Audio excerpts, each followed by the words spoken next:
اس کے گھر والوں کے پاس جا کر اکٹھا ہونا، جمع ہونا، مجمع لگانا، ان کے پاس بیٹھ کر بنیادی باتیں کرنا، دن رات ان کے سروں پہ بیٹھ کر جا کے ان کے گھروں میں مجمع لگانے کو فرمایا ہم ان مجلسوں کو نوح قرار کراتے ہیں۔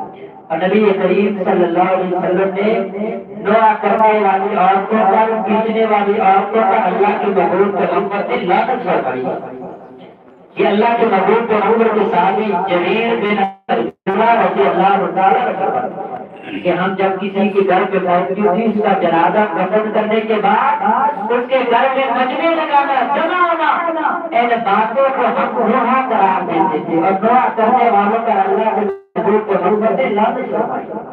پھر آج معراج پیغمبر کے اس طریقے کو چھوڑ کر تذیب کرنا حق ہے۔ عزیز و اقارب رشتہ دار اگر آپ کو افراد ہوتا ہے، آپ کا یہ حق بنتا اس کی تذیب کرے، لیکن میرے مسلمان بھائیوں یہ مجمع لگانا، ان کے گھروں میں جا کر بیچارے کے اوپر تھکا ہوا ہم جا کر رات 12 بجے تک مجلسیں لگا کر کے بیٹھ جاتے ہیں۔ کیا کر رہے ہیں؟ تذیب کر رہے ہیں۔ بتائیے ذرا تذیب کے الفاظ اللہ کے مقبول پیغمبر نے استعمال کیا تھے؟ تمہیں تو پتہ ہی نہیں ہے، بس مرنے لگا کر چائے پی رہے ہیں، کچھ کھانے کھا رہے ہیں، رات کو بچے لگا رہے ہیں۔ یہ بس مولوی صاحب آئے آ کر رات کو تقریر کریں، بس ہم روٹین پوری کریں، ہم نے یہ رواج بنائی اور جس طریقہ دیتا ہوں مقبول پیغمبر علیہ السلام کی سنت سے ثابت نہیں، وہ طریقہ ہم اپنی طرف سے بات کریں گے۔ میرے مسلمان بھائیوں کو فطرت ہے، اللہ کے مقبول پیغمبر نے فرمایا کل بدعۃ ضلالہ وکل ضلالۃ فی النار، ہر بدعت گمراہی ہے، گمراہی تمہیں جہنم کی آگ کی طرف لے کر کے جائے گی۔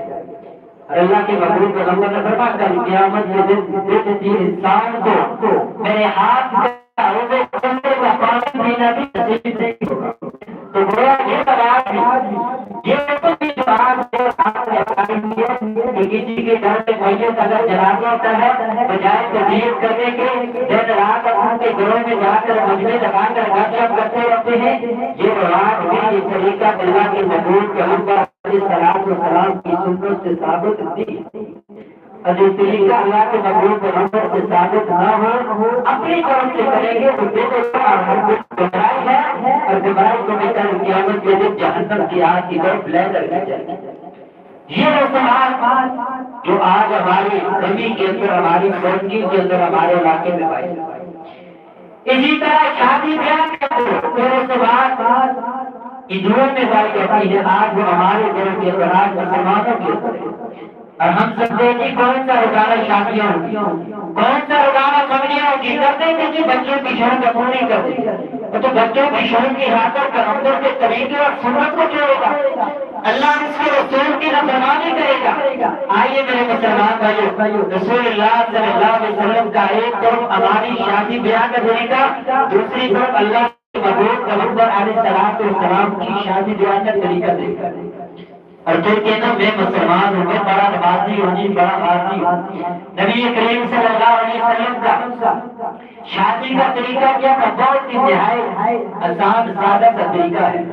سب سے پہلے رشتہ تلاش کیا جاتا ہے، اور رشتہ تلاش کرنے کے اندر لڑکی کے خاندان کو نہ دیکھتے، دیکھو اونچے خاندان سے تعلق رکھتی ہے کہ نہیں، دیکھو لڑکی کے بندیر کے بعد خاندان کے بعد بڑی ماں دولت ہے کہ نہیں، لڑکی حسین و جمیل خوبصورت ہے کہ نہیں۔ اللہ کے مقبول پیغمبر کا طریقہ یہ تھا، اس کے دین کو ترجیح دیتے آئے، اس لڑکی کو نماز کا سبق آتا ہے کہ نہیں، قرآن کا ترجمہ کرنا آتا ہے کہ نہیں، آیا اس کو کلمے آتے ہیں کہ نہیں، آیا اس کا اخلاق اور کردار اچھا ہے کہ نہیں۔